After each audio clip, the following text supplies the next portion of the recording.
ഇതൊക്കെയാണ് അഞ്ചെണ്ണം എന്ന് പറഞ്ഞു കഴിഞ്ഞാൽ demonstration, observation, instructional and micro teaching. ഈ ഒരു 4 റെക്കോർഡുകൾ ഈ ബേസായിട്ട് വരുന്ന റെക്കോർഡുകളാണ്. അപ്പോൾ ഉദാഹരണത്തിന് നിങ്ങൾ ഫസ്റ്റ് ഇയറിൽ നിങ്ങളൊരു സ്കൂളിലേക്ക് പോയിട്ട് ആ സ്കൂളിലെ കാര്യങ്ങൾ കണ്ട് മനസ്സിലാക്കി നിങ്ങളുടെ കൺസേൺഡ് ടീച്ചേഴ്സിനൊക്കെ പരിചയപ്പെട്ട് കൺസേൺ ടീച്ചേഴ്സ് എടുക്കുന്ന ക്ലാസ്സുകളൊന്ന് നോട്ട് ചെയ്ത് മൊത്തത്തിലൊന്ന് ഒരു റെക്കോർഡും കാര്യങ്ങളൊക്കെ തയ്യാറാക്കി വരാനായിരിക്കും ഈ 4 എണ്ണത്തിലൂടെ നിങ്ങൾ ചെയ്യിപ്പിക്കുക. ക്ലിയർ ആവുന്നുണ്ടല്ലോ? ഫസ്റ്റ് സ്റ്റേജ് എന്ന് പറഞ്ഞു കഴിഞ്ഞാൽ നിങ്ങൾ സ്കൂളിലേക്ക് പോകുന്നതിന് മുൻപേ നിങ്ങളുടെ കൂട്ടത്തിൽ പഠിക്കുന്ന BEd സ്റ്റുഡൻസ് കുട്ടികളെ ഇരുത്തിയിട്ട് നിങ്ങൾ ക്ലാസ് എടുപ്പിക്കും. എന്താണ്? നിങ്ങൾ സ്കൂളിലേക്ക് ട്രെയിനിങ്ങിന് വിടുന്നതിന് മുൻപേ നിങ്ങളുടെ കോളേജിൽ വെച്ചിട്ട് നിങ്ങളോടൊപ്പം പഠിക്കുന്ന കുട്ടികളെ ഇരുത്തിയിട്ട് നിങ്ങൾ ക്ലാസ് എടുപ്പിക്കും. ആ ക്ലാസ് എടുപ്പിക്കുന്നതിനെ മൈക്രോ ടീച്ചിങ് എന്നാ പറയുക. എന്താ പറയുക?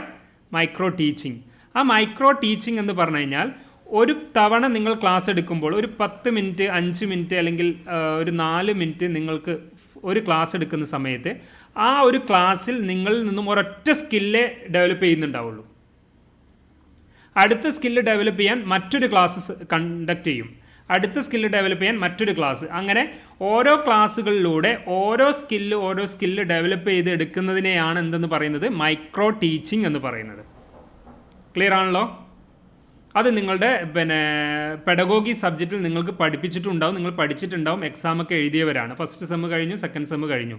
ഈ 2 പുസ്തകങ്ങളിലും നിങ്ങൾക്കത് എടുത്ത് പറഞ്ഞു തന്നതാണ് എന്താണ് മൈക്രോ ടീച്ചിങ് എന്നുള്ളത്. അപ്പോൾ നിങ്ങളൊരു സ്കൂളിലേക്ക് ട്രെയിനിങ്ങിന് പോകുന്നതിന് മുൻപേ ഫസ്റ്റ് സ്റ്റേജ് എന്ന് പറയുന്നത് മൈക്രോ ടീച്ചിങ് ആയിരിക്കും. ആ മൈക്രോ ടീച്ചിങ്ങിൽ നിങ്ങളുടെ കൺസേൺഡ് ടീച്ചേഴ്സ് എല്ലാവരും തന്നെ നിങ്ങളുടെ ക്ലാസ് ശ്രദ്ധിക്കുന്നുണ്ടാവും. നിങ്ങൾ ക്ലാസ് എടുത്തു കൊടുക്കുന്നത് നിങ്ങളുടെ പിയർ ഗ്രൂപ്പ്സിനും ആയിരിക്കും. ഒരു തവണ നിങ്ങൾ ക്ലാസ് എടുക്കുമ്പോൾ ആ ഒരു ക്ലാസ്സിൽ നിന്നും ഒരൊറ്റ സ്കില്ല് മാത്രമായിരിക്കും ഡെവലപ്പ് ചെയ്യുക. ഉദാഹരണത്തിന് നിങ്ങൾ ബോർഡ് എഴുതാനുള്ള സ്കില്ലായിരിക്കും ഒരു തവണ നിങ്ങൾ ക്ലാസ് എടുക്കുമ്പോൾ ഡെവലപ്പ് ചെയ്തെടുക്കുന്നുണ്ടാവുക. അടുത്ത തവണ നിങ്ങൾ ക്ലാസ് എടുക്കുമ്പോൾ നിങ്ങൾ കമ്മ്യൂണിക്കേഷൻ സ്കില്ലായിരിക്കും നോക്കുക. അടുത്ത തവണ നിങ്ങൾ ക്ലാസ് എടുക്കുമ്പോൾ നിങ്ങൾ ഉണ്ടാക്കിയിട്ടുള്ള teaching aid, non teaching aid, ചാർട്ടുകൾ, മറ്റ് സാധനങ്ങൾക്ക് അതൊക്കെ വേണ്ട രീതിയിൽ തന്നെയാണോ പ്രദർശിപ്പിക്കുന്നത്, വേണ്ട രീതിയിൽ തന്നെയാണ് അത് എക്സ്പ്ലെയിൻ ചെയ്യുന്നത് എന്നീ കാര്യങ്ങളാണ് നോക്കുക. അടുത്ത ക്ലാസ്സിൽ നിങ്ങളുടെ കണ്ടന്റിനെയാണ് ഫോക്കസ് ചെയ്യുക. അടുത്ത ക്ലാസ്സിൽ നിങ്ങളുടെ സ്ലൈഡുകളായിരിക്കും ഫോക്കസ് ചെയ്യുക. അങ്ങനെ ഓരോരോ സ്കില്ലുകൾ ഘട്ടം ഘട്ടമായിട്ട് വളർത്തിയെടുക്കുന്നതിനെയാണ് എന്തെന്ന് പറയുന്നത്? മൈക്രോ ടീച്ചിങ് എന്ന് പറയുന്നത്. ക്ലിയർ ആണല്ലോ? എന്താണ് മൈക്രോ ടീച്ചിങ്? അപ്പോൾ ഈ മൈക്രോ ടീച്ചിങ്ങിൽ വളർത്തിയെടുക്കേണ്ടതായിട്ടുള്ള കാര്യങ്ങൾ എന്തൊക്കെ എന്നുള്ളത് ഈ ഇൻസ്ട്രക്ഷണൽ മെറ്റീരിയൽസിലായിരിക്കും മനസ്സിലാക്കേണ്ടത്. അപ്പോൾ എന്താണ് ഇൻസ്ട്രക്ഷണൽ മെറ്റീരിയൽസ് എന്ന് പറയുന്നത്? എന്താണ് ഇൻസ്ട്രക്ഷൻ എന്ന് പറഞ്ഞു കഴിഞ്ഞാൽ? നിർദ്ദേശം കൊടുക്കുക. ഓക്കെ, ഇവിടെ ഇൻസ്ട്രക്ഷണൽ എന്ന് പറഞ്ഞു കഴിഞ്ഞാൽ ഇൻസ്ട്രക്ഷൻ എന്ന് ഉദ്ദേശിക്കുന്നത് ക്ലാസ് എടുക്കുന്നതിനെ തന്നെയാണ് ഇൻസ്ട്രക്ഷണൽ എന്ന് ഉദ്ദേശിച്ചത്. അതായത് ടീച്ചിങ്ങിനെ തന്നെയാണ് ഇവിടെ ഇൻസ്ട്രക്ഷൻ എന്നുകൊണ്ട് ഉദ്ദേശിക്കുന്നത്. അപ്പോൾ ക്ലാസ് എടുക്കുമ്പോൾ ഉപയോഗിക്കേണ്ടതായിട്ടുള്ള മെറ്റീരിയൽസിനെയാണ് എന്തെന്ന് പറയുന്നത്? ഇൻസ്ട്രക്ഷണൽ മെറ്റീരിയൽസ് എന്ന് പറയുന്നത്. അവിടെ നിങ്ങൾക്ക് സ്ലൈഡുകൾ ഉപയോഗിക്കാം, ചാർട്ടുകൾ ഉപയോഗിക്കാം, അതേപോലെ തന്നെ പ്രൊജക്ടർ ഉപയോഗിക്കാം, നിങ്ങളുടെ ടെക്സ്റ്റ് ബുക്കുകൾ ഉപയോഗിക്കാം, നിങ്ങൾ സ്വന്തമായിട്ട് പ്രിപ്പയർ ചെയ്തിട്ടുള്ള നോട്ട്സ് ഉപയോഗിക്കാം. അതുകൂടാതെ തന്നെ മറ്റ് teaching aid, non teaching aid, working model, non working model എന്ന് പറഞ്ഞിട്ടുള്ള എല്ലാ സാധനങ്ങളെയും ഉപയോഗിക്കുന്നതിനെയാണ് ഇൻസ്ട്രക്ഷണൽ മെറ്റീരിയൽസ് എന്ന്. ഈ സാധനങ്ങളെല്ലാത്തിനെയുമാണ് എന്ന് പറയുന്നത് ഇൻസ്ട്രക്ഷണൽ മെറ്റീരിയൽസ് എന്ന് പറയുന്നത്. അപ്പോൾ ഈ ഇൻസ്ട്രക്ഷണൽ മെറ്റീരിയൽസ് എന്തൊക്കെയാണെന്ന് നമ്മൾ ആദ്യം മനസ്സിലാക്കണം. അപ്പോൾ അത് മനസ്സിലാക്കുമ്പോഴായിരിക്കും വൈറ്റ് ബോർഡ്, ചോക്ക് ഉപയോഗിക്കുന്നത്, നമ്മൾ മുഖം തിരിഞ്ഞു നിൽക്കുന്നത്, കുട്ടികൾക്ക് ബാക്ക് മാത്രം നമ്മൾ കാണുന്ന രീതിയിൽ നിൽക്കുന്നത്, ഒരു ചെരിഞ്ഞായിരിക്കണം നിൽക്കുന്നത്. പൂർണ്ണമായിട്ടും നമ്മൾ അബോട്ടൺ ചെയ്യാൻ പാടില്ല. നേരെ ഒരു ചെരിഞ്ഞ് നിൽക്കുകയോ അല്ലെങ്കിൽ കുറച്ച് ഫ്രണ്ടിലേക്ക് പൊസിഷൻ നിൽക്കുന്ന രീതിയിലായിരിക്കണം നമ്മൾ എഴുതേണ്ടത്. ഇങ്ങനത്തെ കാര്യങ്ങൾ ഇതെല്ലാം സ്കില്ലിൻ്റെ ഭാഗമാണ്. അപ്പോൾ ഇൻസ്ട്രക്ഷൻസ് ഉപയോഗിക്കുമ്പോൾ നിങ്ങളിപ്പം ചാർട്ട് ഉപയോഗിക്കുമ്പോൾ നേരെ പതിപ്പിക്കുന്ന സമയത്ത് നിങ്ങൾ ബോർഡിൽ കൊണ്ടുപോയി പതിപ്പിക്കുന്ന സമയത്തും ഒരു ചെരിഞ്ഞ് തന്നെ നിന്ന് വേണം പതിപ്പിക്കാൻ. നേരെ ബാക്ക് സൈഡ് നമ്മൾ കാണിക്കുന്ന രീതിയിലേക്ക് ആവരുത്. അതായത് നമ്മൾ ഓഡിയൻസിനെ ഫുള്ളി നമ്മൾ എന്ത് ചെയ്യരുത്? അവോയ്ഡ് ചെയ്യുന്ന രീതിയാണെന്ന് പറയുന്നത് പൂർണ്ണമായിട്ടും നമ്മൾ എബോട്ടൺ ചെയ്ത് നിൽക്കുക എന്ന് പറയുന്നത്. അപ്പോൾ അതൊക്കെ നമ്മുടെ സ്കില്ലിൻ്റെ ഭാഗമാണ്. അത് നമ്മുടെ പെരുമാറ്റ രീതി, കൈകാലുകൾ ഉപയോഗിക്കുന്നത്, നമ്മളെ നോട്ടം, ഐ കോണ്ടാക്ട്സ്, ഇങ്ങനത്തെ എല്ലാ കാര്യങ്ങളും അതിൽ വരുന്നുണ്ട്. അപ്പോൾ അതെല്ലാം ഏതിൽ വരുന്നുണ്ട്? നമ്മൾ മൈക്രോ ടീച്ചിങ്ങിലൂടെ ആയിരിക്കും നമ്മൾ പഠിച്ചെടുക്കുക എന്നുള്ളതാണ്. എന്തിന് ഇത് പറയുന്നതെന്ന് വെച്ച് കഴിഞ്ഞാൽ നിങ്ങളോട് എന്താണ് മൈക്രോ ടീച്ചിങ് എന്ന് ചോദിച്ചു കഴിഞ്ഞാൽ 2-3 സെൻറ്റൻസിലൂടെ നിങ്ങൾക്ക് പറയാം. പക്ഷേ അതിനെ കൂടുതലായിട്ട് നിങ്ങളോട് വീണ്ടും വൈവ ഓസിയിലൊക്കെ നിങ്ങൾക്ക് വീണ്ടും ഇൻഡെപ്ത് ആയിട്ട് ചോദിച്ചു കഴിഞ്ഞാൽ ഈ ഒരു ആശയത്തെ കേന്ദ്രീകരിച്ച് കൊണ്ടുവരണം എന്ന് നിങ്ങൾ എന്ത് ചെയ്യാൻ ആൻസർ ചെയ്യാൻ. അപ്പോൾ ഫസ്റ്റ് സ്റ്റേജ് എന്ന് പറഞ്ഞു കഴിഞ്ഞാൽ നമ്മൾ മൈക്രോ ടീച്ചിങ് ആണ് നടത്തുക. രണ്ടാമത്തെ സ്റ്റേജ് എന്ന് പറഞ്ഞു കഴിഞ്ഞാൽ നിങ്ങളെ സ്കൂളിലേക്ക് ഒബ്സർവേഷൻ വിടും. നിങ്ങളെ സ്കൂളിലേക്ക് വെറുതെ അവിടെ കാര്യങ്ങൾ മനസ്സിലാക്കുക, നിങ്ങളുടെ കൺസേൺ ടീച്ചേഴ്സിൻ്റെ ക്ലാസ്സിൽ പോയി ഇരുന്ന് റെക്കോർഡ് ചെയ്യുക. അത് കണ്ട് അതിൻ്റെ ടീച്ചർ ചെയ്യുന്ന രീതികൾ, ടീച്ചർ കൊടുക്കുന്ന ക്ലാസ്സുകൾ, ടീച്ചർ കോൺസെപ്റ്റ് എങ്ങനെ എക്സ്പ്ലെയിൻ ചെയ്യുന്നു, ഇങ്ങനത്തെ കാര്യങ്ങളൊക്കെ ഒബ്സർവ് ചെയ്തിട്ട് അത് മനസ്സിലാക്കി അതിനെ റെക്കോർഡാക്കി തയ്യാറാക്കി കൊടുക്കുക. അപ്പോൾ എന്താണ് മൈക്രോ ടീച്ചിങ് എന്നുള്ളതും എന്താണ് ഇൻസ്ട്രക്ഷണൽ മെറ്റീരിയൽസ് എന്നുള്ളതും നമ്മൾ പറഞ്ഞ് മനസ്സിലാക്കി തന്നു. ഇനി രണ്ടാമതായിട്ട് വരുന്നതാണ് നിങ്ങൾ എന്ത് പറയുന്നത് ഡെമോൺസ്ട്രേഷൻ റെക്കോർഡ് എന്ന് പറയുന്നത്. അതുകൂടാതെ മറ്റൊന്ന് വരുന്നത് ഒബ്സർവേഷൻ റെക്കോർഡ് എന്ന് പറയുന്നത്. ഈ ഒബ്സർവേഷൻ റെക്കോർഡ് തന്നെയാണ് നിങ്ങളുടെ കൺസേൺഡ് ടീച്ചേഴ്സ്, നിങ്ങൾ സ്കൂൾ ട്രെയിനിങ്ങിന് പോയി ഫസ്റ്റ് ഇയറിൽ സ്കൂളിൽ ട്രെയിനിങ്ങിന് പോകുമ്പോഴാണ് ഇത് സംഭവിക്കുക. അവിടുത്തെ നിങ്ങളുടെ ഇംഗ്ലീഷാണ് നിങ്ങളുടെ സബ്ജക്റ്റ് എങ്കിൽ അവിടുത്തെ നിങ്ങളുടെ ഗൈഡ് ഇംഗ്ലീഷ് ടീച്ചർ ക്ലാസ് എടുക്കുന്ന സമയത്ത് നിങ്ങൾ അവിടെ പോയി ഒരു യൂണിറ്റ് അല്ലെങ്കിൽ മൊത്തം 5 യൂണിറ്റാണ്, 5 ഒബ്സർവേഷനാണ് ഓരോ ലെവലിലും വേണ്ടത്. 5 ഒബ്സർവേഷൻ, അതായത് 5 ക്ലാസ്സുകളാണ് നിങ്ങളുടെ കൺസേൺഡ് ടീച്ചേഴ്സ് എടുക്കുന്ന ക്ലാസ്സുകൾ ഒബ്സർവ് ചെയ്യേണ്ടത്. എന്നിട്ട് അതിനനുസരിച്ചാണ് നിങ്ങളുടെ റെക്കോർഡ് ഉണ്ടാക്കേണ്ടത്, റെക്കോർഡ് എഴുതേണ്ടത്. പക്ഷേ ആ ഒരു ഡയമെൻഷനിലാണ് ഈ റെക്കോർഡുകളെല്ലാം എഴുതുന്നത്. അപ്പോൾ ഒബ്സർവേഷൻ റെക്കോർഡ് എന്ന് പറഞ്ഞു കഴിഞ്ഞാൽ നിങ്ങൾ ഒരു 5 ലെസൺസ്, നിങ്ങളുടെ ഗൈഡിൻ്റെ 5 ലെസൺസ് നിങ്ങൾ സ്കൂളിൽ ആ ടീച്ചറുടെ ക്ലാസ് റൂമിൽ പോയി ഇരുന്നിട്ട് ഒബ്സർവ് ചെയ്തിട്ട് എഴുതുന്നതിനെയാണ് ഒബ്സർവേഷൻ റെക്കോർഡ് എന്ന് പറയുന്നത്. ക്ലിയർ ആണല്ലോ? ഡെമോൺസ്ട്രേഷൻ റെക്കോർഡ് എന്ന് പറഞ്ഞു കഴിഞ്ഞാൽ ഈ പറയുന്ന കാര്യങ്ങളെല്ലാം നിങ്ങൾ ഒന്ന് പ്രദർശിപ്പിക്കുകയാണ്. അതായത് നിങ്ങൾ വീണ്ടും തിരിച്ച് കോളേജിലേക്ക് വന്നിട്ട് നിങ്ങളുടെ പിയർ ഗ്രൂപ്പ്സിലോ അല്ലെങ്കിൽ നിങ്ങളുടെ ക്ലാസ് റൂമിൽ നിങ്ങൾ ഡെമോൺസ്ട്രേറ്റ് ചെയ്യുന്നതിനെയാണെന്ന് പറയുന്നത് ഡെമോൺസ്ട്രേഷൻ റെക്കോർഡ് എന്ന് പറയുന്നത്. അതല്ലെങ്കിൽ നിങ്ങൾക്ക് നിങ്ങളുടെ ട്രെയിനിങ് സ്കൂളിൽ തന്നെ വെച്ചിട്ട് നിങ്ങൾക്ക് വേണമെങ്കിൽ ഇതിനെ ഡെമോൺസ്ട്രേറ്റ് ചെയ്യാം. നിങ്ങൾ മനസ്സിലാക്കിയ കാര്യത്തെ ഒന്ന് ഡെമോൺസ്ട്രേറ്റ് ചെയ്യാം. ഒരു 5 മിനിറ്റോ 10 മിനിറ്റോ അല്ലെങ്കിൽ ആ ടീച്ചേഴ്സ് നിങ്ങൾക്ക് അവിടെ നിന്ന് തന്നെ ചെയ്യിപ്പിക്കാൻ നിങ്ങൾ അനുവദിക്കും. അപ്പോൾ അത്തരത്തിൽ ചെയ്യുന്നതിനെയാണ് ഡെമോൺസ്ട്രേഷൻ റെക്കോർഡ് എന്ന് പറഞ്ഞു കഴിഞ്ഞാൽ. അപ്പോൾ മൈക്രോ ടീച്ചിങ് ഉണ്ട്, ഒബ്സർവേഷൻ റെക്കോർഡ് ഉണ്ട്, ഡെമോൺസ്ട്രേഷൻ റെക്കോർഡും ഉണ്ട്. ഇതിനൊക്കെ മുൻപേ ആയിട്ട് ഇൻസ്ട്രക്ഷണൽ മെറ്റീരിയൽസ് നിങ്ങൾ മനസ്സിലാക്കണം. എന്തൊക്കെയാണ് ലെവൽ 1 ഇൻസ്ട്രക്ഷണൽ മെറ്റീരിയൽസ് എന്താണ്, ലെവൽ 2 ഇൻസ്ട്രക്ഷണൽ മെറ്റീരിയൽസ് എന്താണ്. അതിൽ 80% ഇൻസ്ട്രക്ഷണൽ മെറ്റീരിയൽസ് 2 ലെവലിലും സെയിം ആയിട്ടായിരിക്കും നിങ്ങൾ എഴുതുമ്പോൾ നിങ്ങൾ മനസ്സിലായിട്ടുണ്ടാവും. നിങ്ങൾ റെക്കോർഡ് എഴുതി തുടങ്ങിയിട്ടുണ്ടെങ്കിൽ level 1 level 2 instructional materials same ആയിരിക്കും, ഒരു 80% സെയിം ആയിരിക്കും എന്നുള്ളതാണ്. അപ്പോൾ നമ്മൾ ഇതുവരെ ഡിസ്കസ് ചെയ്തത് micro teaching, demonstration, observation record, instructional materials. അപ്പോൾ 8 റെക്കോർഡുകളാണ് ഇതിലൂടെ നിങ്ങൾ മനസ്സിലാക്കേണ്ടതായിട്ടുള്ളത്, എഴുതുമ്പോൾ ശ്രദ്ധിക്കേണ്ടതായിട്ടുള്ളത്. അവസാനമായിട്ട് വരുന്ന 2 പാർട്ടാണ് ലെസൺ പ്ലാൻ റെക്കോർഡും ടെസ്റ്റ് ആൻഡ് മെഷർമെൻറ്റ് എന്നുള്ളതും. ഓക്കെ, അപ്പോൾ ഇവിടെ നമ്മൾ ഈ ഒരു കാര്യത്തെ നമ്മൾ മനസ്സിലാക്കുന്ന സമയത്ത് നിങ്ങളോട് ചോദിക്കാൻ സാധ്യതയുള്ള 3 ക്വസ്റ്റ്യൻസ് ഉണ്ട്. വൈവ വോസിക്ക് നിങ്ങളോട് ചോദിക്കാൻ സാധ്യതയുള്ള 3 ക്വസ്റ്റ്യൻസ് ഉണ്ട്. 1, എന്താണ് മൈക്രോ ടീച്ചിങ്? 2, എന്താണ് ലിങ്ക് പ്രാക്ടീസ്? 3, എന്താണ് മാക്രോ ടീച്ചിങ്? എന്താണ് ചോദ്യങ്ങളെന്ന് പറഞ്ഞു കഴിഞ്ഞാൽ വളരെ ഇമ്പോർട്ടൻ്റ് ആണ്. മിക്കവാറും എല്ലാ കുട്ടികളോടും ഈ വൈവ വോസിക്ക് ചോദിക്കുന്ന ചോദ്യം കൂടിയാണ്. എന്താണ് ആ ചോദ്യം എന്ന് പറഞ്ഞു കഴിഞ്ഞാൽ നിങ്ങൾ നെറ്റിൽ സെർച്ച് ചെയ്യാം, അല്ലെങ്കിൽ നിങ്ങളുടെ പെഡഗോഗി സബ്ജക്റ്റിൽ എടുക്കാം, എന്നിട്ടത് പഠിക്കാം. അതുമല്ല ആ രീതിയിൽ നോക്കാം. എങ്കിലും ഞാൻ ജസ്റ്റ് ഒരു ഐഡിയ കൂടി തരാം. എന്താണ് ചോദ്യങ്ങളെന്ന് പറഞ്ഞു കഴിഞ്ഞാൽ 1, മൈക്രോ ടീച്ചിങ് എന്താണ്? 2, ലിങ്ക് പ്രാക്ടീസ് എന്താണ്? 3, മാക്രോ ടീച്ചിങ് എന്താണ്? ഇത് ആർക്കെങ്കിലും അറിയാവോ? ഒന്ന് പറയാൻ പറ്റും? ശ്രുതി, ശ്രീകുമാർ, നിങ്ങൾ ഫസ്റ്റ് സെമ്മിൻ്റെ പെഡഗോഗി എഴുതിയിട്ടുണ്ട്, സെക്കൻഡ് സെമ്മിൻ്റെ പെഡഗോഗി എഴുതിയിട്ടുണ്ട്. ഒന്ന് പിയേഴ്സിന്റെ മുന്നിൽ തന്നെ നമ്മൾ ക്ലാസ് എടുത്ത് കൊടുക്കുന്നു, അപ്പോൾ അവർ ഫീഡ്ബാക്ക് പറയും, അത് നമ്മൾ വീണ്ടും കറക്റ്റ് ചെയ്ത്, അതല്ലേ? അതെ, മൈക്രോ ടീച്ചിങ്. ഇനി ലിങ്ക് പ്രാക്ടീസ് എന്ന് പറഞ്ഞു കഴിഞ്ഞാൽ അപ്പോൾ ഇവിടെ മൈക്രോ ടീച്ചിങ്ങിൽ 2 പോയിന്റ്സ് പ്രധാനമുണ്ട്. എന്താണ് ഫസ്റ്റ് പോയിന്റ്? എന്താണ്? Yes, very good. ഒരു സ്കില്ലിനാണ് അവിടെ ഇമ്പോർട്ടൻസ് കൊടുക്കുന്നത്. 4-8 മിനിറ്റ് കൊണ്ടായിരിക്കും നിങ്ങളത് ചെയ്യുക. 3, നിങ്ങളുടെ പിയർ ഗ്രൂപ്പ്സിനായിരിക്കും അത് ചെയ്യുക. ഈ ഒരു 3 പോയിന്റ്സ് നിങ്ങൾ അതിൽ ഉൾപ്പെടുത്താൻ കഴിയണം. ഇനി എന്താണ് ലിങ്ക് പ്രാക്ടീസ്? ഇത് തന്നെയാണ് കേട്ടോ അതിൻ്റെ ആൻസർ. നിങ്ങൾ നോട്ട് ചെയ്യുന്നുണ്ടാവും എന്ന് വിചാരിക്കുന്നു. ഇനി എന്താണ് ലിങ്ക് പ്രാക്ടീസ്? ആർക്ക് പറയാൻ പറ്റും? സഫീദയ്ക്ക് പറയാൻ പറ്റുമോ? ഓക്കെ, ഞാൻ തന്നെ പറയാം. ലിങ്ക് പ്രാക്ടീസ് എന്ന് പറഞ്ഞു കഴിഞ്ഞാൽ നമ്മൾ ഈ മൈക്രോ ടീച്ചിങ്ങിൽ ഒരു 8, 10, 12, 14ഓളം സ്കില്ലുകൾ നമ്മളോട് എടുത്തു പറയുന്നുണ്ടാവും. 14ഓളം സ്കില്ലുകൾ മിനിമം. അതുകൂടാതെ വേറെ കുറേ സ്കില്ലുകളുണ്ട്, ലിസ്റ്റ് ചെയ്തിട്ടുള്ള ഒരു 10-14ഓളം സ്കില്ലുകളുണ്ട്. ഈ ഒരു 10-14 സ്കില്ലുകൾ ഒരു 14 ക്ലാസ്സിലൂടെയായിരിക്കും, മൈക്രോ ടീച്ചിങ്ങിലൂടെയായിരിക്കും നമ്മൾ കരസ്ഥമാക്കിയിട്ടുണ്ടാവുക. അപ്പോൾ അതിൽ ഈ 14ൽ ഏതെങ്കിലും ഒരു 4-5 എണ്ണം ഒരുമിച്ച് നമ്മൾ പ്രാക്ടീസ് ചെയ്യുന്നതിനാണ് ലിങ്ക് പ്രാക്ടീസ് എന്ന് പറയുന്നത്. അതായത് 4-5 സ്കില്ലുകൾ ഒരുമിച്ച് നമ്മളെ പിയർ ഗ്രൂപ്പ്സിന് മുന്നിൽ തന്നെ പ്രാക്ടീസ് ചെയ്യുന്നുണ്ടെങ്കിൽ അതിനെ എന്തെന്ന് പറയാം? ലിങ്ക് പ്രാക്ടീസ് എന്ന് പറയാം.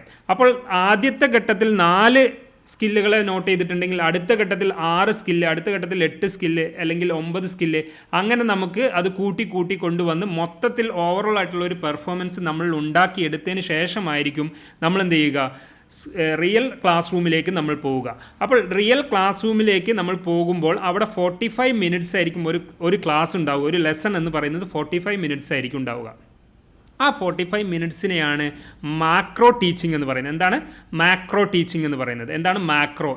മറ്റേത് മൈക്രോ, ഇത് മാക്രോ. മാക്രോ എന്ന് പറഞ്ഞു കഴിഞ്ഞാൽ ഓൾ ആയിട്ടുള്ളൊരു ക്ലാസ് റൂമിനെയാണ് അല്ലെങ്കിൽ ക്ലാസ്സിനെയാണ് മാക്രോ ടീച്ചിങ് എന്ന് പറയുന്നത്. അതിൽ 45 മിനിറ്റ്സ് ഉണ്ടാവും. എല്ലാ സ്കില്ലുകളും നമ്മളവിടെ യൂസ് ചെയ്യേണ്ടതായിട്ട് വരും. പല ഘട്ടങ്ങളായിട്ട് എല്ലാ സ്കില്ലുകളും നമ്മളവിടെ യൂസ് ചെയ്യേണ്ടതായിട്ട് വരും. നമ്മുടെ റിയൽ സ്റ്റുഡൻസിനെ തന്നെയായിരിക്കും നമ്മൾ ക്ലാസ് എടുക്കുന്നുണ്ടാവുക. നമുക്ക് അവിടെ ഗൈഡ് ചെയ്യാൻ അല്ലെങ്കിൽ നമ്മുടെ ക്ലാസ് റൂമിനെ നിയന്ത്രിക്കാനൊന്നും അവിടെ ആളുണ്ടാവില്ല. അതായത് നമ്മുടെ ക്ലാസ് എടുക്കുന്ന സമയത്ത് നമ്മുടെ ബാക്കിൽ വന്നിട്ട് നമ്മുടെ ഗൈഡ് വന്ന് ഇരിക്കുകയോ അത് നോട്ട് ചെയ്യുകയോ അങ്ങനത്തെ കാര്യങ്ങളൊന്നും ഉണ്ടാവില്ല. നമ്മുടെ ക്ലാസ്സിലെ 60 കുട്ടികളുണ്ടെങ്കിൽ 40 കുട്ടികളുടെ 40 കുട്ടികളുടെയും ഉത്തരവാദിത്തം നമ്മൾ തന്നെയാണ്. അവരെ കൺട്രോൾ ചെയ്യേണ്ടത്, അവരെ ശ്രദ്ധിപ്പിക്കേണ്ടത്, അല്ലെങ്കിൽ അവർക്ക് പറഞ്ഞു കൊടുക്കേണ്ട കാര്യങ്ങൾ പറഞ്ഞു കൊടുക്കേണ്ടത്, അല്ലെങ്കിലും വയലൻസോ കാര്യങ്ങളോ എന്തുണ്ടെങ്കിൽ അതൊക്കെ ഹാൻഡിൽ ചെയ്യേണ്ടത്, എന്തെങ്കിലും പ്രശ്നങ്ങളുണ്ടെങ്കിൽ അത് ഹാൻഡിൽ ചെയ്യേണ്ടത് എല്ലാം ആര് തന്നെയാണ്? നമ്മളൊരു അധ്യാപകൻ തന്നെ അല്ലെങ്കിൽ അധ്യാപിക തന്നെയാണ്. അപ്പോൾ അത്തരത്തിലുള്ള ഒരു ടീച്ചിങ്ങിനെയാണ് മാക്രോ ടീച്ചിങ് എന്ന് പറയുന്നത്. അത് റിയൽ ക്ലാസ് റൂം തന്നെയായിരിക്കും. അപ്പോൾ ഇവിടെ നിങ്ങൾ നോട്ട് ചെയ്യേണ്ടത് എന്താണ് മൈക്രോ ടീച്ചിങ്, എന്താണ് ലിങ്ക് പ്രാക്ടീസ്, എന്താണ് മാക്രോ ടീച്ചിങ്. ഇത് മൂന്നും ഇതിൻ്റെ കമ്പാരിസൺ ഞാൻ പറഞ്ഞത് കൂടാതെ നിങ്ങളുടെ പെഡഗോഗി സബ്ജക്റ്റിലുള്ള പറയുന്ന കാര്യം കൂടി എടുത്തിട്ട് നിങ്ങൾ പഠിച്ച് തറവായിട്ട് വേണം എന്ത് ചെയ്യാൻ വൈവ വോസിക്ക് നിങ്ങൾ പോകേണ്ടതായിട്ടുള്ളത്.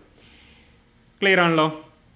അപ്പോൾ മാക്രോ ടീച്ചിങ് ആണ് ലെസൺ പ്ലാനിൽ നമ്മൾ എഴുതേണ്ടതായിട്ടുള്ളത്. എന്താണ് മാക്രോ ടീച്ചിങ്ങിലുള്ള ലെസൺസുകളാണ്, ലെസൺസ് എന്ന് അതിന് പറയാം. ആ മാക്രോ ടീച്ചിങ്ങിൽ എടുക്കുന്ന 45 മിനിറ്റ് നമ്മൾ ക്ലാസ് എടുക്കുന്ന ആ മാക്രോ ടീച്ചിങ്ങിൽ എടുക്കുന്ന 45 മിനിറ്റ് ക്ലാസ് എടുക്കുന്നതിനാണ് ലെസൺ എന്ന് പറയുന്നത്.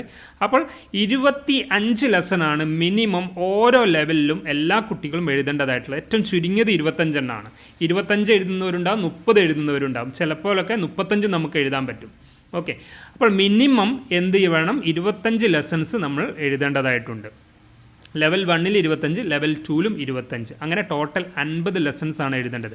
അപ്പോൾ ഒരു ലെസൺ നിങ്ങൾ ക്ലാസ് എടുക്കാൻ വേണ്ടിയിട്ട് സ്കൂളിലേക്ക് ഒരു ക്ലാസ് റൂമിലേക്ക് പോകുമ്പോൾ നിങ്ങൾ കൊണ്ടുപോകേണ്ടതായിട്ടുള്ള ടീച്ചിങ് എയ്ഡുകളും നോൺ ടീച്ചിങ് എയ്ഡുകളും വർക്കിംഗ് മോഡലുകളും നോൺ വർക്കിംഗ് മോഡലുകളും അത് തന്നെയാണ് നിങ്ങൾ എന്ത് ചെയ്യേണ്ടത്? നിങ്ങളോട് ചാർട്ട് ഉണ്ടാക്കാൻ വേണ്ടി പറഞ്ഞിട്ടുണ്ട്, മറ്റ് സാധനങ്ങളൊക്കെ ഉണ്ടാക്കാൻ വേണ്ടി പറഞ്ഞിട്ടുണ്ട്. അപ്പോൾ ഓരോ ലെസൺസിനെയും കേന്ദ്രീകരിച്ചുകൊണ്ടുള്ള ചാർട്ടുകൾ, ഓരോ ലെസൺസിനെയും കേന്ദ്രീകരിച്ചുകൊണ്ടുള്ള വർക്കിംഗ് മോഡലുകൾ, അതേപോലെ തന്നെ നോൺ വർക്കിംഗ് മോഡലുകൾ, ഫ്ലവർ ചാർട്ടുകൾ, ഫ്ലോ ചാർട്ടുകൾ, ക്ലോക്ക് ചാർട്ടുകൾ, പിന്നെ അങ്ങനത്തെ പല ടൈപ്പ് ചാർട്ടുകളുണ്ട്. അത് വേണമെങ്കിൽ നിങ്ങൾക്ക് ഞാൻ പലപ്പോഴായിട്ട് എഴുതി തന്നിട്ടുണ്ട്. ഒരു 16, 17ഓളം ടീച്ചിങ് എയ്ഡ് നോൺ ടീച്ചിങ് എയ്ഡുകൾ വരുന്നുണ്ട്.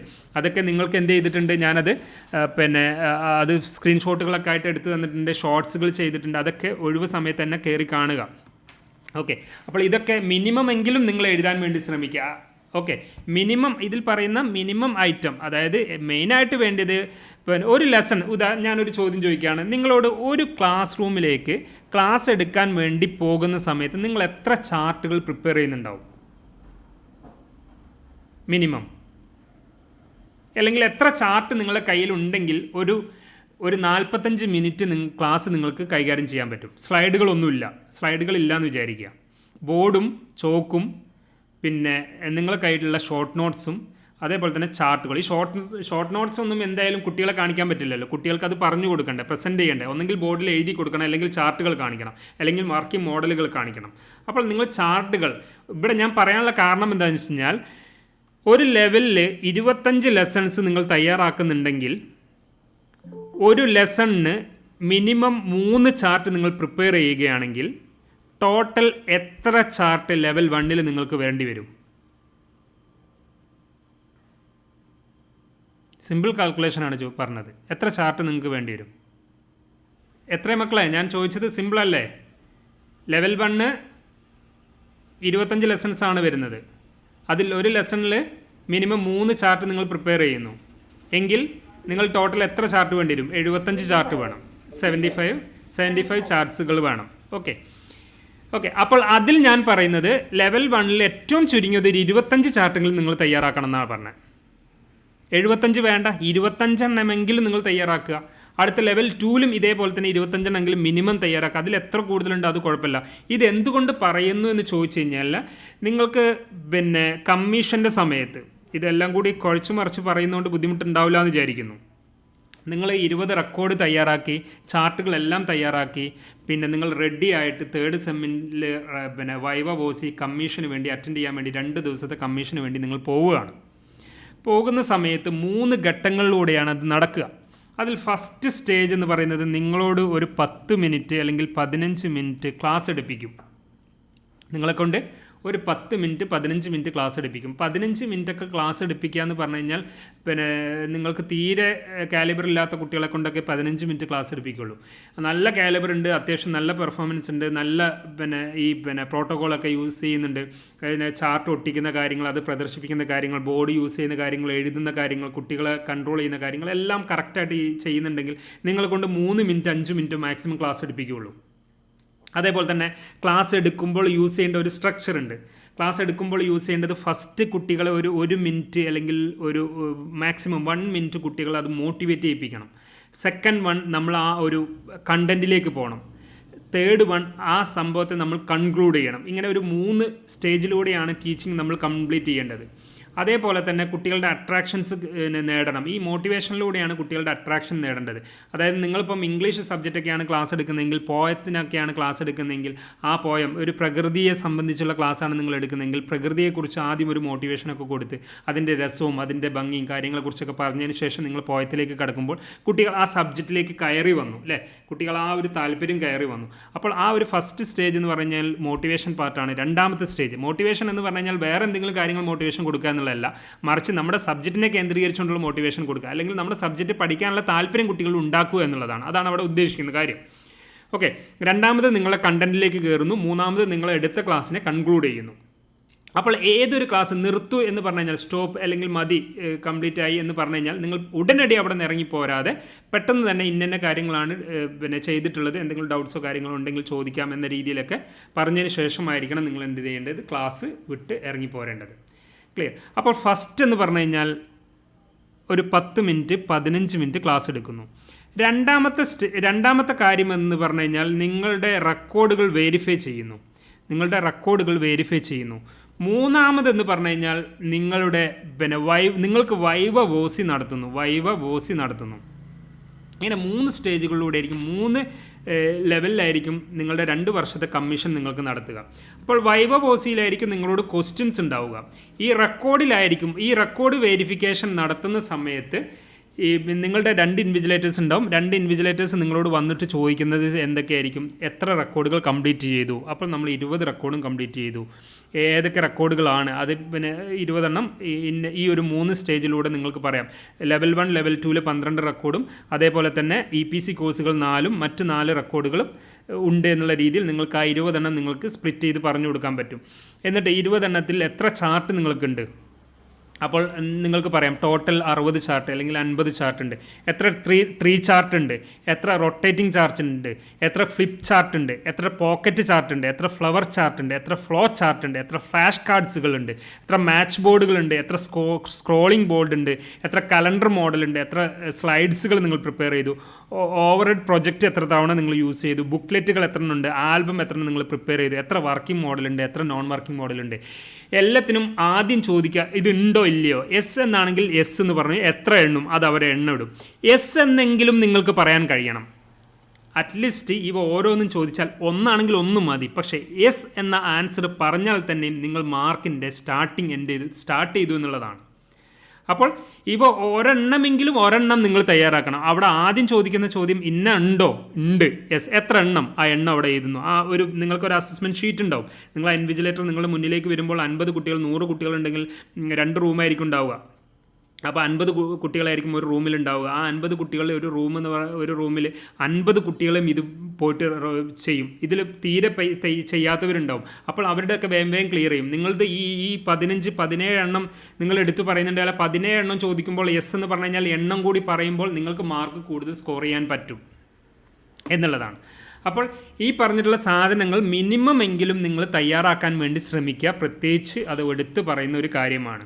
അപ്പോൾ ഞാൻ ഇതിൻ്റെ കൂടെ തന്നെ ലെവൽ 1 ലെവൽ 2ലെ റെക്കോർഡുകൾ 12 എണ്ണത്തെക്കുറിച്ച് പറഞ്ഞിട്ടുണ്ട്. അതുകൂടാതെ തന്നെ ടീച്ചിങ് എയ്ഡും നോൺ ടീച്ചിങ് എയ്ഡിനെ കുറിച്ച് ഞാൻ സംസാരിച്ചിട്ടുണ്ട്. അതുകൂടാതെ തന്നെ അവസാനമായിട്ട് വരുന്ന ടീച്ചിങ് കോമ്പിറ്റൻസി എന്ന് പറയുന്ന ലെവൽ 1 ലെവൽ 2, അതായത് 120 മാർക്കാണ് അതിൽ വരുന്നത്. 120 മാർക്ക് ലെവൽ 1 ലെവൽ 2ലെ എക്സ്റ്റേണൽസ് നിങ്ങൾക്ക് തരുന്ന മാർക്കാണ്. ആ 120 മാർക്ക് നിങ്ങൾക്ക് എങ്ങനെ സ്കോർ ചെയ്യണമെന്ന് ചോദിച്ചു കഴിഞ്ഞാൽ ഈ 3 ഘട്ടങ്ങളിലൂടെയാണ്. ആദ്യം നിങ്ങളെ കൊണ്ട് ഒരു 5 മിനിറ്റ് 10 മിനിറ്റ് ക്ലാസ് എടുപ്പിക്കുന്നു. രണ്ടാമത് നിങ്ങളുടെ റെക്കോർഡുകളും ടീച്ചിങ് എയ്ഡുകളും നോൺ ടീച്ചിങ് എയ്ഡുകളും വെരിഫൈ ചെയ്യുന്നു. മൂന്നാമത് നിങ്ങളെ വിളിച്ചിട്ട് വൈവ വോസി നടത്തുന്നു. ഈ വൈവ വോസി നടത്തുന്ന സമയത്ത് നിങ്ങളോട് ചോദിക്കുന്ന ചോദ്യങ്ങൾ എന്തൊക്കെയെന്നുള്ളത് നിങ്ങൾക്ക് അറിയേണ്ടതുണ്ട്. പറയുന്ന മനസ്സിലാവുന്നുണ്ടോ? ഞാൻ സ്പീഡൊന്നുമല്ലല്ലോ, പറയുന്ന സ്പീഡൊന്നുമല്ലല്ലോ. നിങ്ങൾക്ക് പിക്ക് ചെയ്യാൻ കഴിയുന്നുണ്ടോ? പറയുന്ന കാര്യങ്ങൾ പിക്ക് ചെയ്യാൻ കഴിയുന്നുണ്ടോ? നിങ്ങളെന്താ റെസ്പോണ്ട് ചെയ്യാത്ത മക്കളെ? ഉണ്ട്. ഓക്കെ, യെസ്, കണ്ടിന്യൂ ചെയ്യാം അല്ലേ? അപ്പോൾ ഞാൻ ലാസ്റ്റ് പറഞ്ഞ എന്താണ്, വൈവ വോസി നടത്തുന്ന സമയത്ത് നമ്മളോട് ചോദിക്കുന്ന ചോദ്യങ്ങളെ കേന്ദ്രീകരിച്ചുള്ള കാര്യമാണ്. അപ്പോൾ വൈവ വോസിയിൽ നമ്മളോട് ചോദിക്കുന്ന കാര്യങ്ങൾ ഫസ്റ്റ് നിങ്ങൾ നോട്ട് ചെയ്യുക. നമ്മളെ പേഴ്സണൽ ആയിട്ടുള്ള കാര്യങ്ങളായിരിക്കും ആദ്യം ചോദിക്കുക. പേഴ്സണലായിട്ടുള്ള എവിടെ നിന്ന് വരുന്നു, എവിടെ സ്റ്റേ ചെയ്തു, ഭക്ഷണമൊക്കെ കഴിച്ചോ, പേരെന്താ, വീട്ടിലാരൊക്കെ ഉണ്ട്, ഇങ്ങനത്തെ 1-2 ചോദ്യം. എല്ലാം ഒന്നും ചോദിക്കില്ല. ചിലരോട് ചില രീതിയിൽ അങ്ങനെ മാറി. അതായത് ഒരു റാപ്പ് ബിൽഡ് ചെയ്യുകയാണ് ചെയ്യുക. ഒരു ഇൻവിജിലേറ്ററും നിങ്ങളുമായിട്ടുള്ളൊരു റാപ്പ് ബിൽഡ് ചെയ്യാനാണ് നിങ്ങൾ പേഴ്സണൽ ക്വസ്റ്റ്യൻസ് ചോദിക്കുക. അപ്പോൾ അത് കഴിഞ്ഞാൽ രണ്ടാമത് നിങ്ങളുടെ നേരിട്ട് കണ്ടന്റിലേക്ക് ചിലപ്പോൾ വരും. അവിടെ വീണ്ടും നിങ്ങളോട് ചോദിക്കും ഏതൊക്കെ റെക്കോർഡുകളാണെന്ന് ചോദിക്കും. അപ്പോൾ റെക്കോർഡുകൾ 20 എണ്ണം ഓരോന്നും അക്കമിട്ട് എഴുതി ഇങ്ങനെ പറഞ്ഞുകൊണ്ടിരിക്കണം. അപ്പോൾ പറഞ്ഞു തുടങ്ങിക്കഴിഞ്ഞ് കഴിഞ്ഞാൽ അടുത്ത ചോദ്യം വരും. അത് നിങ്ങൾ മിക്കവാറും നിങ്ങൾ മുഴുമിപ്പിക്കൂല. 20 റെക്കോർഡുകൾ നിങ്ങൾ പറയാമെന്ന് പറഞ്ഞു കഴിഞ്ഞാൽ 5-10 മിനിറ്റൊന്നും പോരാ. അപ്പോൾ പറഞ്ഞു തുടങ്ങുന്നു എന്ന് കണ്ടു കഴിഞ്ഞാൽ, അറിയാമെന്ന് കണ്ടു കഴിഞ്ഞാൽ ഉടനെ തന്നെ നിങ്ങൾ അടുത്ത ചോദ്യത്തിലേക്ക് പോകും. അപ്പോൾ പിന്നെ അവിടെ നിങ്ങൾ മൈക്രോ ടീച്ചിങ് എന്താണ്, ലിങ്ക് പ്രാക്ടീസ് എന്താണ്, ഈ കാര്യങ്ങളെക്കുറിച്ച് ചോദിക്കാം. ഇതിന് ശേഷം നിങ്ങളോട് ചോദിക്കാൻ സാധ്യതയുള്ള വളരെ ഇമ്പോർട്ടൻ്റ് ആയിട്ടുള്ള ഒരു കാര്യമാണ് ടെസ്റ്റ് ആൻഡ് മെഷർമെൻറ്റ് റെക്കോർഡിനെ കേന്ദ്രീകരിക്കുന്ന കാര്യം. എന്താണ് ടെസ്റ്റ് ആൻഡ് മെഷർമെൻറ്റ് റെക്കോർഡിനെ കേന്ദ്രീകരിക്കുന്ന കാര്യം? അതിൽ നിങ്ങൾക്ക് പിന്നെ ഏത് സെമ്മിലാണ് പഠിച്ചത്? അസസ്മെൻറ്റ് ആൻഡ് ഇവാലുവേഷൻ എന്നുള്ളത് ഏത് സെമ്മിലായിരുന്നു നിങ്ങൾ പഠിച്ചത്? സെക്കൻഡ് സെമ്മിൽ. ഈ അസസ്മെൻറ്റ് ആൻഡ് ഇവാലുവേഷൻ എന്നുള്ളതിൽ നിങ്ങളുടെ ടീച്ചിങ് കോമ്പിറ്റൻസീസ് അളക്കുന്നതിന് വേണ്ടിയിട്ട് പിന്നെ ആ ഒരു ഇക്വേഷൻസ് ബേസിലുള്ള കുറച്ച് ചോദ്യം വരും. അത് വേണമെങ്കിൽ നിങ്ങൾ നോട്ട് ചെയ്ത് വെച്ചുകൊള്ളുക. എന്തൊക്കെയായിരിക്കും ആ ചോദ്യങ്ങൾ? നിങ്ങൾ ആ അസസ്മെൻറ്റ് ഫോർ ലേണിംഗ് എന്നുള്ള ആ ഒരു ടെക്സ്റ്റ് ബുക്കിലുണ്ട് ഈ പറഞ്ഞ കാര്യങ്ങളെല്ലാം. ജസ്റ്റ് ഒന്ന് നോട്ട് ചെയ്ത് വെക്കുക. ഒന്ന്, മെഷേഴ്സ് ഓഫ് സെൻട്രൽ ടെൻഡൻസീസ് എന്ന് പറയുന്നത്. ഏതൊക്കെയാണ് മെഷേഴ്സ് ഓഫ് സെൻട്രൽ ടെൻഡൻസീസ്? ഇവിടെ മാത്സ് ഫീൽഡിൽ നിന്നോ സ്റ്റാറ്റിസ്റ്റിക്സ് ഫീൽഡിൽ നിന്നോ കൊമേഴ്സ് ഫീൽഡിൽ നിന്നോ വരുന്നവരുണ്ടെങ്കിൽ ഒന്ന് പറയൂ. ഏതൊക്കെയാണ് മെഷേഴ്സ് ഓഫ് സെൻട്രൽ ടെൻഡൻസീസ് എന്ന് പറയുന്നത്? Very good. Mean, median, mode, അതിനെയാണ് മെഷേഴ്സ് ഓഫ് സെൻട്രൽ ടെൻഡൻസീസ് എന്ന് പറയുന്നത്. ശ്രുതി ശ്രീകുമാർ പറഞ്ഞത്.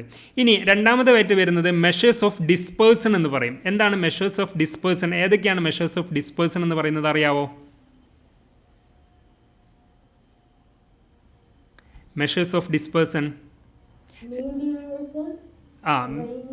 Mean deviation, range, quartile deviation, standard deviation. ഇതാണ് നമുക്ക് പഠിക്കാനുള്ളൂ.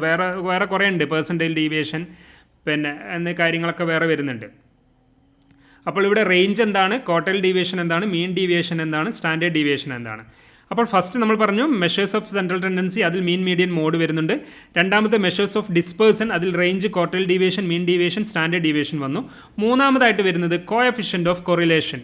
ഈ കോഎഫിഷ്യൻ്റ് ഓഫ് കൊറിലേഷനിൽ ഒരൊറ്റ കൊറിലേഷനെ നിങ്ങൾ പഠിക്കേണ്ടതായിട്ടുള്ളത് ഏതാണെന്ന് നിങ്ങൾക്കറിയാവോ? നിങ്ങൾ എക്സാം എഴുതിയവരും നോട്ട് ചെയ്തിട്ടുണ്ടാവും ചിലപ്പം. കോഎഫിഷ്യൻ്റ് ഓഫ് കൊറിലേഷൻ ഏതാണ്? നിങ്ങൾ പ്ലസ് ടു കൊമേഴ്സ് എടുത്തവർ പഠിച്ചിട്ടുണ്ടാവും, ഡിഗ്രിയിൽ പഠിച്ചിട്ടുണ്ടാവും, റിസർച്ച് ചെയ്തവർ പഠിച്ചിട്ടുണ്ടാവും, PG പഠിച്ച എല്ലാവരും ഈ പറഞ്ഞ സാധനങ്ങളെല്ലാം പഠിച്ചിട്ടുണ്ടാവും. അപ്പോൾ കോഎഫിഷ്യൻ്റ് ഓഫ് കൊറിലേഷൻ എന്ന് പറഞ്ഞാൽ സ്പിയർമാൻസ് റാങ്ക് കൊറിലേഷൻ എന്നാണ് പറയുക. Spearman's rank correlation. ഇവിടെയൊക്കെ നിങ്ങളോട് ഇക്വേഷൻ ആയിരിക്കും ഓൾമോസ്റ്റ് ചോദിക്കുക. ഇക്വേഷൻ മാത്രമേ ചോദിക്കുകയുള്ളൂ, അത് മാത്രം പഠിച്ചാൽ മതി. ഇക്വേഷൻ മാത്രമേ മാക്സിമം ചോദിക്കുകയുള്ളൂ കേട്ടോ. അടുത്തായിട്ട് വരുന്നത് ഗ്രാഫിക്കൽ റെപ്രസെൻറ്റേഷൻ ഓഫ് ഡാറ്റ എന്നുള്ളത്. ഏതൊക്കെ ഗ്രാഫ്സുകളാണ് വരുന്നത് എന്നുള്ളതാണ് അടുത്ത് ചോദിക്കുക. ഇതെല്ലാം നിങ്ങൾ എവിടെ ചെയ്യുന്നുണ്ടാവും, ഈ പിന്നെ ടെസ്റ്റ് ആൻഡ് മെഷർമെൻറ്റ് റെക്കോർഡിൽ ചെയ്യുന്നുണ്ടാവും. Okay, test and measurement record level 1 ഉണ്ടാവും, ലെവൽ 2 ഉണ്ടാവും. ഇതൊക്കെ എഴുതുമ്പോൾ നിങ്ങൾ എന്തായാലും ഇത് ഓർത്തും കൂടി വെക്കുമ്പോൾ നിങ്ങൾക്ക് മനസ്സിലാവും. ഏതൊക്കെയാണ് ഗ്രാഫിക്കൽ റെപ്രസെൻറ്റേഷൻ എന്ന് പറയുന്നത്?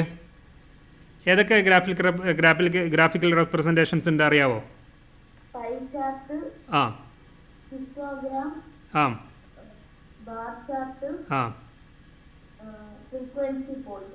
ആ frequency polygon, then frequency curve, ogive curve. ഈ ഫ്രീക്വൻസി കർവും വരുന്നുണ്ട്, ഫ്രീക്വൻസി പോളിഗണും വരുന്നുണ്ട്, പിന്നെ ഹിസ്റ്റോഗ്രാമും ബാർ ഡയഗ്രാമും, പിന്നെ ഒജീവ് കർവും. ഇത്രയുമാണ് നമുക്കിതിൽ പഠിക്കേണ്ടതായിട്ടുള്ളത്. 2, 4, 5 എണ്ണം. Histogram, bar diagram, frequency curve, frequency polygon, then ogive curve. ഇത്രയും പൈ ചാർട്ട് വരുന്നുണ്ട്. പൈ ചാർട്ടും യൂസ് ചെയ്യാം, പൈ ചാർട്ട്. ഓക്കെ, പക്ഷേ ഇതിൽ നമ്മളോട് പറഞ്ഞിട്ടില്ലെങ്കിലും ചോദിക്കാൻ സാധ്യതയില്ലാന്ന് തോന്നുന്നു.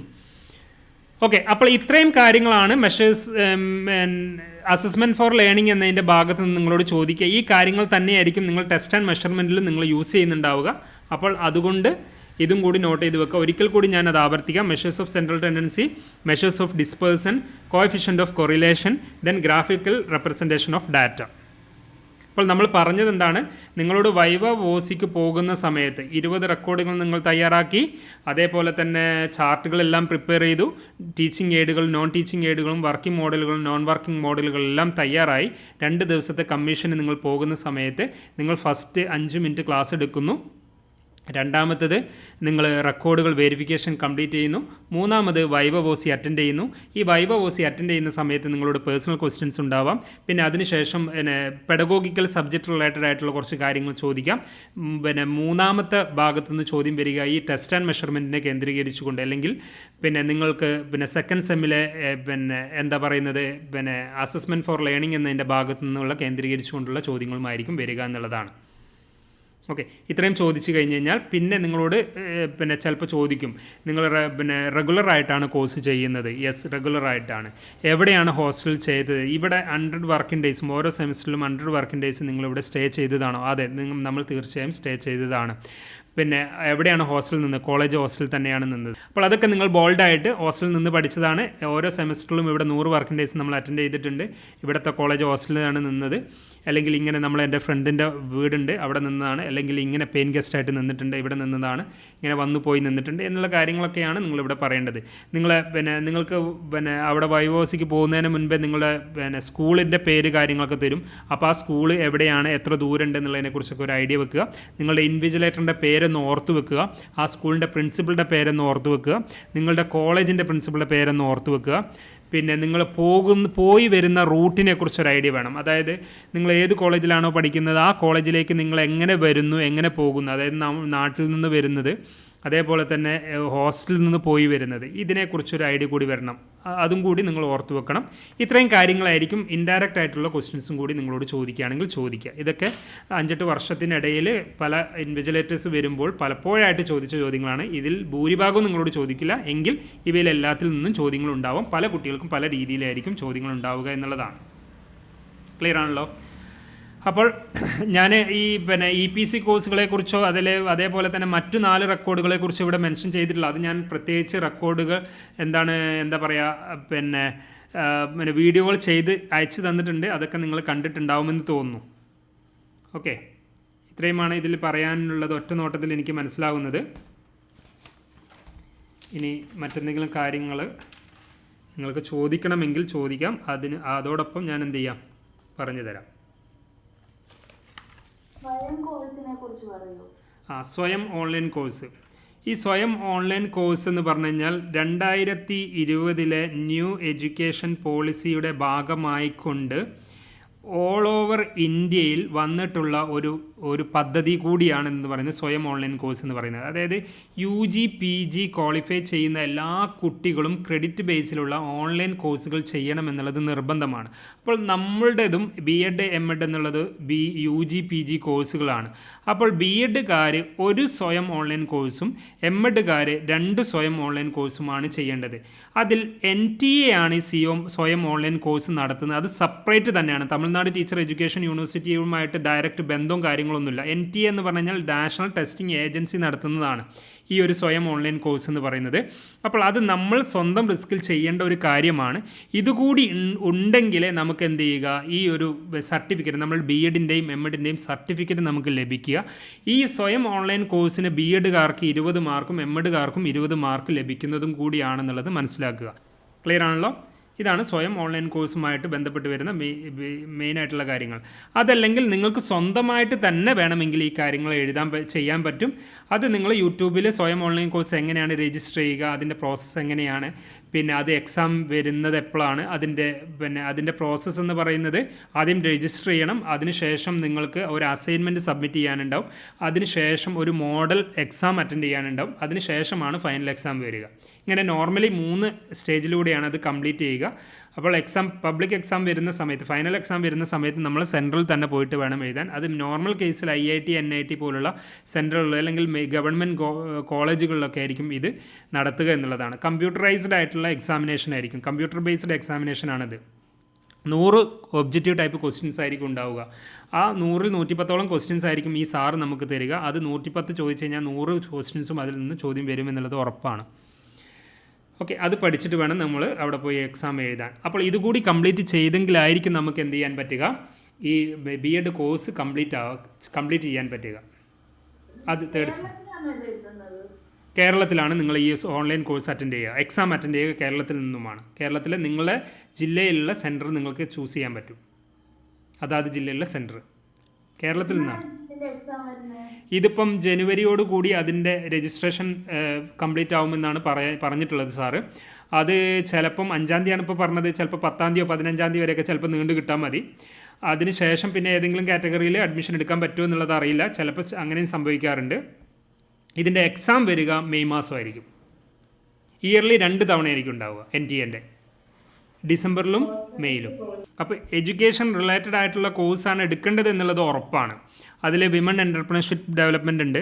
അതേപോലെ തന്നെ പിന്നെ സൈക്കോളജി സംഭവങ്ങൾ, കൗൺസിലിങ്, പിന്നെ വിമൺ എഡ്യൂക്കേഷൻ, പിന്നെ എൻ്റർപ്രണർഷിപ്പ് ഡെവലപ്മെൻറ്റ്, ഇങ്ങനത്തെ സബ്ജക്റ്റുകളാണ് പൊതുവെ അത് ചൂസ് ചെയ്യുന്നതായിട്ട് കണ്ടിട്ടുള്ളത്. എഡ്യൂക്കേഷൻ റിലേറ്റഡ് ആയിരിക്കണം.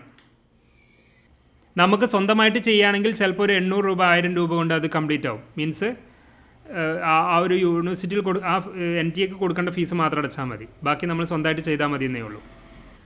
ഓക്കെ, അതാണ് സ്വയമായി ബന്ധപ്പെട്ട് വരുന്നത്. അപ്പോൾ നമ്മൾ ലെവൽ 1 ലെവൽ 2 12 റെക്കോർഡിനെ കുറിച്ച് പറഞ്ഞു.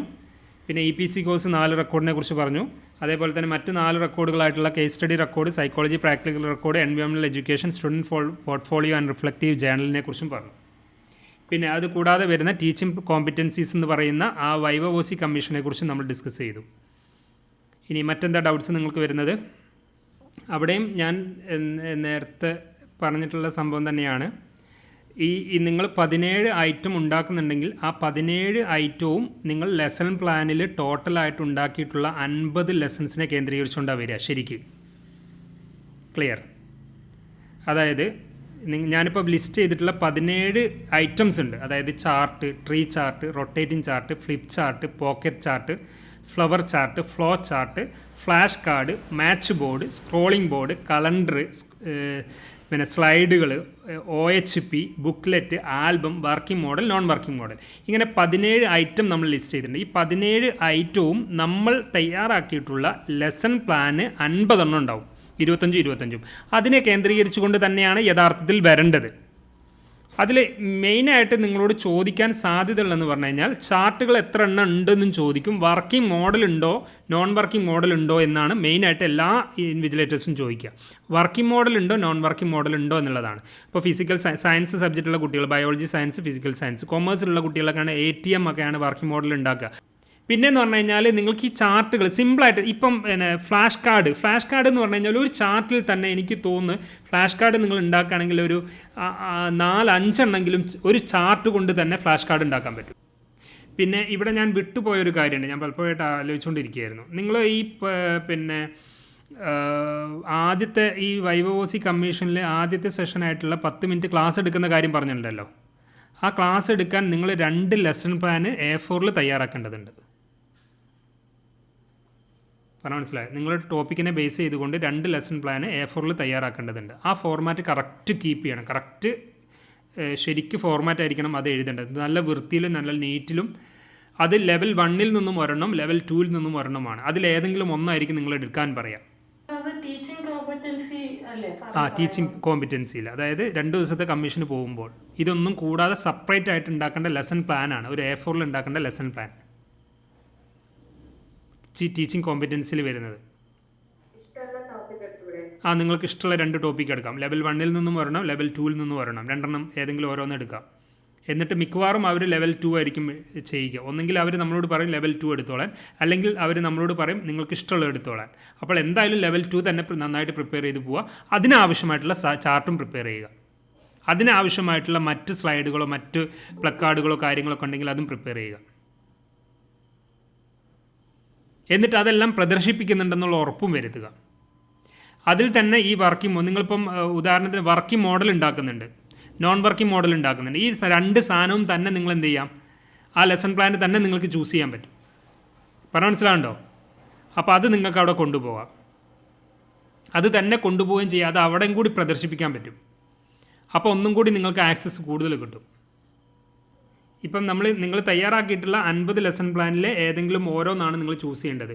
അതിൽ ചൂസ് ചെയ്യുമ്പോൾ നിങ്ങൾ തയ്യാറാക്കിയിട്ടുള്ള വർക്കിംഗ് മോഡലിൻ്റെയും നോൺ വർക്കിംഗ് മോഡലിൻ്റെയും ലെസൺ പ്ലാന് തന്നെ ചൂസ് ചെയ്യുകയാണെങ്കിൽ ഈ വർക്കിംഗ് മോഡൽ നിങ്ങൾക്ക് അവിടെ പ്രദർശിപ്പിക്കാം, ചാർട്ടും പ്രദർശിപ്പിക്കാം. അതേപോലെ തന്നെ കലണ്ടറുകളോ അല്ലെങ്കിൽ പിന്നെ മറ്റേ സാധനങ്ങളൊക്കെ ഉണ്ടെങ്കിൽ അതൊക്കെ അങ്ങനത്തെയൊക്കെയുള്ള സാധനങ്ങൾ തന്നെ ചൂസ് ചെയ്യാനും കൂടി വേണ്ടി നിങ്ങൾ ശ്രമിക്കുക. ബ്ലാക്ക് ഓർ ബ്ലൂ, ഗ്രീനും യൂസ് ചെയ്യരുത്, റെഡ് യൂസ് ചെയ്യരുത്. ഗ്രീൻ യൂസ് ചെയ്യരുത്, റെഡ് യൂസ് ചെയ്യരുത്. മറ്റെന്ത് യൂസ് ചെയ്യാം? ഗ്രീൻ റെഡ് യൂസ് ചെയ്യരുത്. ഈ പിന്നെ എക്സ്പ്ലനേഷൻസും കാര്യങ്ങളും ഒക്കെ പിന്നെ ബ്ലാക്ക് ഓർ ബ്ലൂ തന്നെ യൂസ് ചെയ്യുക. മറ്റ് ഹെഡിങ്ങിനോ അല്ലെങ്കിൽ പിന്നെ ഹൈലൈഷനും കാര്യങ്ങൾക്കൊക്കെ ഗ്രീൻ റെഡ് ഒഴികെ മറ്റെന്തും യൂസ് ചെയ്യാം. മറ്റു ചോദ്യങ്ങളൊന്നും ഉണ്ടാവില്ല എന്ന് വിചാരിക്കുന്നു. ഇനി നമ്മൾ പിന്നെ കഴിഞ്ഞ ദിവസം നമ്മൾ അയച്ചിട്ടുള്ള ഒരു വീഡിയോയുടെ കേന്ദ്രീകരിച്ചുകൊണ്ടുള്ള സൈക്കോളജി പ്രാക്ടിക്കലുമായി ബന്ധപ്പെട്ടുള്ള 2 ഡയമെൻഷനിൽ നിന്നുകൊണ്ട് നിങ്ങൾക്ക് ടെസ്റ്റ് നടത്താം. അതിൽ ഒന്നാമത്തെ ടെസ്റ്റ് എന്ന് പറയുന്നത് എക്യുപ്മെൻറ്റ്സ് ഉപയോഗിച്ചുകൊണ്ട് നടത്തുന്ന ടെസ്റ്റുകൾ എന്നാണ് പറയുക. അതിനെ സൈക്കോളജി എക്സ്പെരിമെൻറ്റ്സ് എന്നാണ് പറയുന്നത്. അത്തരത്തിൽ എക്യുപ്മെൻറ്റ്സ് ഉപയോഗിച്ചുകൊണ്ട് നടത്തുന്ന ടെസ്റ്റുകളെയാണ് ടെസ്റ്റ് ഓഫ് ക്രിയേറ്റിവിറ്റി എന്ന് പറയുന്നത്. തീമാറ്റിക് അപ്പർസെപ്ഷൻ ടെസ്റ്റ് എന്ന് പറയുന്നത് ടാക്കിറ്റോസ്കോപ്പ് എന്നാണ് പറയുക. Then span of visual attention, അതിനെ പറയുന്ന പേരെന്താണ്? സ്പാൻ ഓഫ് വിഷ്വൽ അറ്റൻഷൻ എന്നുള്ളതാണ്. അതായത് ഈ ഒരു കുട്ടിയുടെ അറ്റൻഷൻ കപ്പാസിറ്റി എത്രത്തോളം ഉണ്ടെന്നുള്ളത് അളക്കുന്ന ഒരു എക്യുപ്മെൻ്റാണത്. മുള്ള ലെയർ ഇല്യൂഷൻ എന്ന് പറയുന്നത്, മിറർ ഡ്രോയിങ് ടെസ്റ്റ് എന്ന് പറയുന്നത്, Rorschach ink blot test, maze learning, memory drum എന്ന് പറയുന്നത്, ഇങ്ങനത്തെ പല എക്യുപ്മെൻറ്റ്സുകൾ ഉപയോഗിച്ചുകൊണ്ട് നടത്തുന്ന ടെസ്റ്റുകളെയാണ് സൈക്കോളജിക്കൽ എക്സ്പെരിമെൻറ്റ്സ് എന്ന് പറയുന്നത്. അപ്പോൾ നിങ്ങൾ വൈവോസിയിൽ നിങ്ങളോട് ചോദിക്കുകയാണ് എന്താണ് സൈക്കോളജിക്കൽ എക്സ്പെരിമെൻറ്റ്സ്. അപ്പോൾ സിമ്പിളായിട്ട് പറയാം, എക്യുപ്മെൻറ്റ്സ് ഉപയോഗിച്ചുകൊണ്ട് നടത്തുന്ന സൈക്കോളജിക്കൽ ടെസ്റ്റുകളെയാണെന്ന് പറയുന്നത് സൈക്കോളജിക്കൽ എക്സ്പെരിമെൻറ്റ്സ് എന്ന് പറയുന്നത്. എക്സാമ്പിളുകൾ പറയാം, മെമ്മറി ഡ്രം, അതല്ലെങ്കിൽ thematic apperception, ink blot test, അല്ലെങ്കിൽ റോഷാക്ക് ഇങ്ക് ബ്ലോട്ട് ടെസ്റ്റ്, ഇതൊക്കെ ആയിരിക്കും നിങ്ങൾക്ക് ഓർമ്മയുണ്ടാവുക, പരിചയത്തിലുണ്ടാവുക. മറ്റുള്ള ഇൻവെൻട്രീസ് ഉപയോഗിക്കുക അല്ലെങ്കിൽ ക്വസ്റ്റ്യനേഴ്സ് ഉപയോഗിച്ചുകൊണ്ട് ചെയ്യുന്ന ടെസ്റ്റുകളെയാണെന്ന് പറയുന്നത് സൈക്കോളജി ടെസ്റ്റുകൾ എന്ന് പറയുന്നത്. അതിൽ പിന്നെ എന്താണ്? Teacher adjustment scale, teaching competency scale, leadership style questionnaire, organisational climate questionnaire, then intelligence verbal test, self concept questionnaire, life skill assessment scale, life value inventory, ഇങ്ങനെ പറഞ്ഞിട്ടുള്ള സാധനങ്ങളെയാണ് സൈക്കോളജിക്കൽ ടെസ്റ്റ്സ് അല്ലെങ്കിൽ സൈക്കോളജിക്കൽ ഇൻവെൻട്രീസ് എന്ന് പറയുന്നത്. ഓരോ ഭാഗത്തു നിന്നും മിനിമം 5 ടെസ്റ്റുകൾ വീതമാണ് നമ്മൾ ഇതിൽ ചെയ്യേണ്ടത് എന്നും കൂടി ഇതിൽ ഓർത്ത് വെക്കുക. എനിവേ മറ്റ് ഡൗട്ട്സുകളൊന്നും ഇല്ലയെന്ന് വിചാരിക്കുന്നു. നിങ്ങൾക്ക് തേർഡ് സെം റെക്കോർഡ് എഴുതുന്നതുമായി ബന്ധപ്പെട്ടും തേർഡ് സെം പ്രാക്ടിക്കൽ എക്സാമിന് പോകുന്നതിനോടുമായി ബന്ധപ്പെട്ടുള്ള എല്ലാ കാര്യങ്ങളും ഇതിലൂടെ ക്ലിയർ ആയിട്ടുണ്ടാവുമെന്ന് കരുതുന്നു. ഇനി മറ്റെന്തെങ്കിലും ഡൗട്ട്സുകളോ കാര്യങ്ങളോ ഉണ്ടെങ്കിൽ നിങ്ങൾക്ക് ചോദിക്കാവുന്നതാണ് ഇപ്പോൾ തന്നെ. അതുമല്ലെങ്കിൽ നിങ്ങൾക്ക് ഓഡിയോ ഇടാവുന്നതാണ്. പറഞ്ഞു തരാം. ഇനി ഈവൻ നിങ്ങൾക്ക് എക്സാമിന് പോകുന്നതിന് മുൻപേ ഇതേപോലെ തന്നെ ഒരു ചെറിയൊരു ഓറിയൻറ്റേഷൻ കൂടി വേണമെന്നുണ്ടെങ്കിൽ നിങ്ങൾക്ക് അന്നും അത് പറയാം. ഞാൻ അതേപോലെ തന്നെ ഒരിക്കൽ കൂടി റിവൈൻഡ് ചെയ്യുന്ന രീതിയിൽ ഞാൻ പറഞ്ഞു തരാൻ തയ്യാറാണ്. No problem. സോ എല്ലാവരും തന്നെ നന്നായിട്ട് എഴുതുക, എല്ലാവരും നന്നായിട്ട് തന്നെ പഠിക്കുക. 4th sem class start ചെയ്യാനായിട്ടുണ്ട്. അടുത്ത മാസമോ മറ്റോ ആയിട്ട് 4th സെമ്മ് ക്ലാസ് സ്റ്റാർട്ട് ചെയ്യും. Okay, thank you. All the very best.